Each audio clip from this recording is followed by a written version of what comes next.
mau bikin berulang kayak gini. Jadi ada base ID before sama base ID after. Nah, kalau misalnya kita perhatikan base ID-nya beda ya antara ini sama yang di sini. Caranya gimana? Kita bisa lakukan sama. Nah, kita lihat dulu produk posisinya ada di mana. Produk posisinya ada di 1, terus profit itu ada di -1, terus base ID ada di 2. Kayak gini kan. Nah, base ID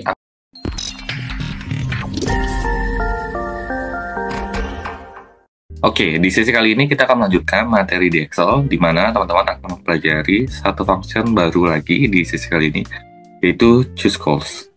Apa aja sih yang akan dipelajari kali ini? Jadi teman-teman akan belajar dari pengertian choose call-nya itu sendiri seperti apa, terus habis itu formulanya, terus apa yang menyusun formula tersebut, sampai nanti kita akan lihat use case. Oke, nggak usah lama lagi, mari kita coba explore untuk sesi kali ini. Yuk kita explore. Kita sudah masuk ke week 56, satu function satu hari, di mana teman-teman akan mempelajari choose calls. Itu merupakan cara termudah untuk memilih kolom tertentu dari sebuah kumpulan range atau array berdasarkan nomor kolom yang kita tentukan atau range tertentu.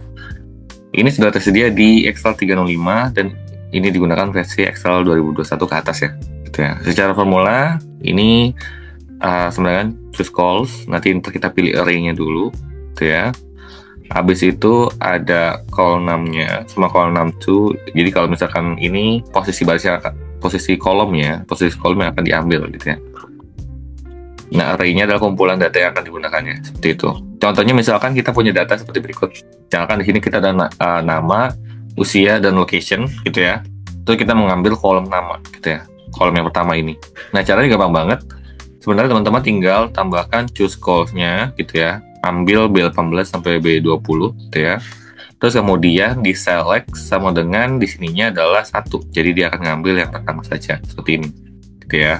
Nah, sekarang kita akan coba kerjakan untuk 3 task gitu ya. Ada task pertama, task kedua, dan task ketiga. Yang pertama adalah bagaimana kita akan melakukan pengambilan kolom terakhir di dalam Excel itu sendiri.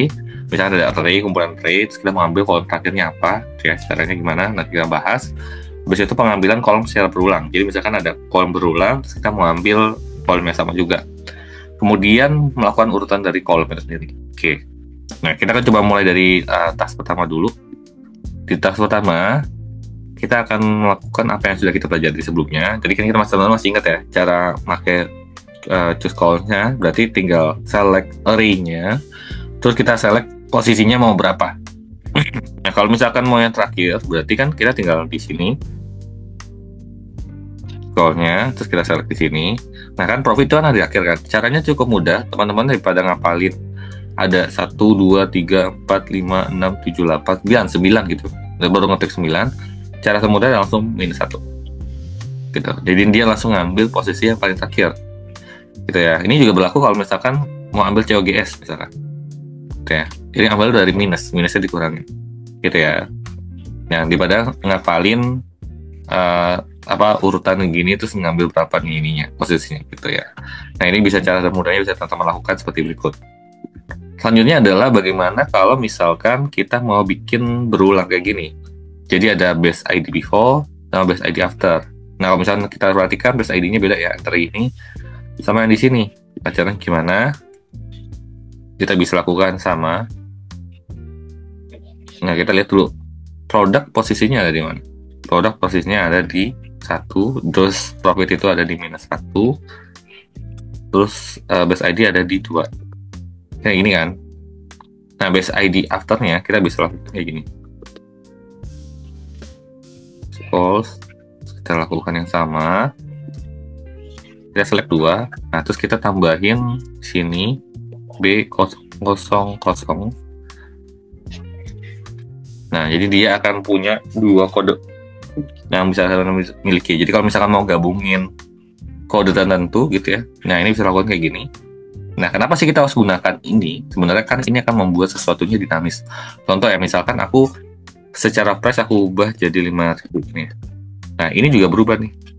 Oke. Jadi ketika once ini berubah, kan profitnya berubah nih. Oke. Nanti dia akan mempengaruhi juga dari sisi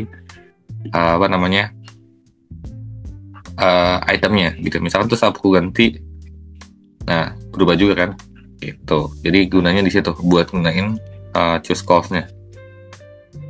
Oke, sekarang kita coba masuk ke task ketiga. Task ketiga cukup menarik, di mana ini salah satu powerful-nya dari choose calls-nya itu sendiri, yaitu kita bisa mengurutkan kolom-kolom mana yang bisa kita gunakan. Gitu ya, misalkan calls gitu ya, terus kita mau ambil, ya udah urutin ya, misalkan yang pertama tuh harus produk dulu, kedua itu price, ke ini -1, -2 gitu ya. Nah kayak gini, jadi ini kita bisa ngurutin, jadi cash sales, profit, terus COGS seperti itu. Nah biasanya kan teman-teman biasanya kalau copy paste kan kayak bikin kayak gini dulu kan, ini di copy dulu, terus nanti salesnya di copy gitu ya, terus habis itu apa, padahal ini rumus kan. Nah kalau misalkan copy kayak gini kan pasti gagal, pasti copy paste as value. Nah itu yang biasanya jadi riskan tuh, jadi nanti ntar rumusnya nggak bergerak continuously gitu ya. Nanti kalau once berubah, misalkan teman-teman mau update data, ya copy lagi nih manual, salesnya, profitnya gitu dan sebagainya gitu ya. Oke, itu dulu teman-teman untuk sesi week 56. Semoga bermanfaat dan teman-teman bisa aplikasikan penerapan choose calls-nya. Menurutku ini cukup banyak bisa teman-teman aplikatifkan karena aplikasinya cukup bisa beragam ya sesuai kebutuhan. Sekian dari aku untuk sesi kali ini, sampai ketemu di sesi selanjutnya. Sekian. Thank you buat teman-teman yang udah nonton dari awal sampai akhir pembelajaran dari choose calls-nya itu sendiri. Semoga materi dari sesi kali ini bermanfaat buat teman-teman, disesuaikan sesuai aplikatifnya masing-masing ya. Kalau misalkan ada pertanyaan dari sesi kali ini, boleh drop komen di bawah gitu ya. Karena setiap hari Senin kita akan selalu update pembelajaran terkait Excel. Kalau misalkan teman-teman ada feedback, ada saran pembelajaran yang bisa kita bahas, bisa juga drop komen di bawah gitu ya. Sekian dari aku untuk sesi kali ini. Kalau misalkan video ini menarik, bisa di like. Kalau misalkan ini mau dibagikan ke orang lain, juga bisa di subscribe juga, dan bisa di share juga video ini. Oke, sekian dari aku untuk sesi kali ini. Sampai ketemu di sesi selanjutnya. See ya.